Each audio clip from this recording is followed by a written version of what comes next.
Hello everyone, my name is Adeline Spears and welcome back to another AWX weather forecasting video. And in this video, as you can tell, I will be delivering your official 2024 4th of July weather forecast. So in this video, we're going to be covering everything from what the weather was like all the way back almost 250 years ago on July 4th, 1776, then jumping right into your Independence Day forecast, rounding it off with your firework evening forecast, and topping it off and ending the video with your travel forecast for your journey back home on July 5th. So let's get into the forecasting video.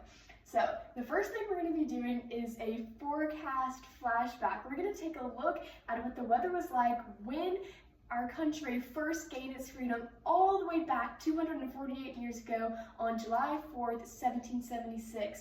So here we are, Philadelphia, Pennsylvania, and Thomas Jefferson was actually an avid weather watcher. He recorded all of the weather in his journal. So all of this information is thanks to him and his handy journal. So we know it was starting off at about 68 degrees in the early morning hours between about 6 to 7 a.m. But as the day progressed, we got into the upper 70s in the afternoon, probably a high about 80 we can estimate, and we also had some very clear skies and a light breeze. So it sounded like a beautiful day for this country to gain its freedom all the way back almost 250 years ago. And speaking of those warm temperatures, warm is definitely one way to describe this year's 4th of July. As we look at our Independence Day weather forecast map, heat seems to be one of the highlights. We've got that extreme heat all the way over in California that's actually breaking records in areas like near the Bay Area of San Francisco, Sacramento, also over there in Redding, California. We're breaking records set all the way back in the 1940s and even in the 2000s by multiple degrees as this extreme heat continues over there on the West Coast. But we also know this heat has still been an oppressing issue all the way in the Central Plains, getting over into the Southeast and the East Coast as well,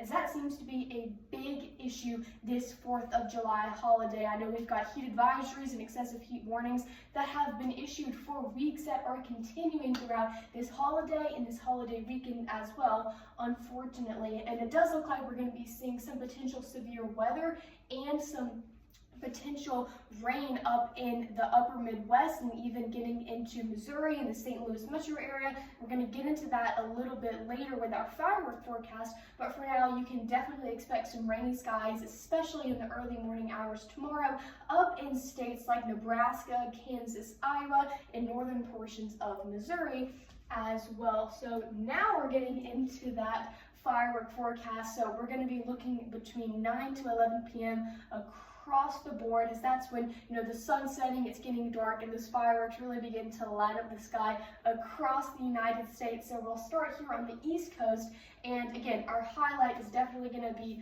those really warm temperatures. We're still going to be in the upper 80s to lower 90s at this point once night falls. And something else that's really been hammering this excessive heat and making it so miserable and difficult to deal with is we're having very little to no relief in the overnight hours. Like I said, temperatures are still in that upper 80 to 90 degree range here in the southeast for cities like Oklahoma City, Dallas, stretching all the way over to New Orleans and getting up into portions of the deep south like Atlanta and getting into South Carolina as well. So we're still seeing no relief, so you can expect very warm conditions for your firework viewing, and that goes the same over there on the West Coast. Like I mentioned, California is battling that extreme heat as well, even more significantly than what we're seeing over here in the central and eastern United States as well. And back to what I was talking about just a second ago, those severe storms in portions of Missouri, even getting into Kansas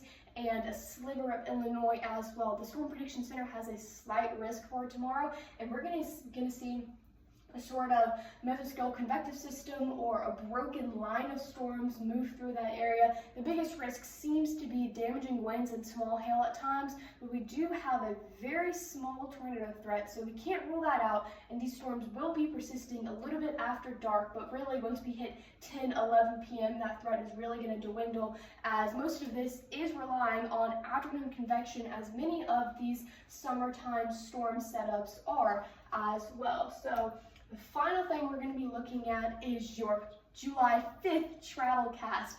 We have been seeing quite a few people, lots of people traveling this 4th of July, really just very, very significant influx as than what we've been seeing in recent years. A lot of people hitting the roads, a lot of people flying as well. So here is your airport forecast for the 5th of July, and we're looking good to go over here on the West Coast. Even though it's really hot, we're not really seeing any pop-up storms, any big rain showers. Even up there in Seattle, it looks to be good to go over there on the West Coast. But as we move into the central United States, Chicago is really going to be having some issues on Friday morning and even persisting into Friday afternoon, as well as we're going to be having some pretty hefty bands of rain move through, maybe even a couple of thunderclaps as well. So definitely come ready for delays and maybe even cancellations if a worst case scenario if you're flying out of or into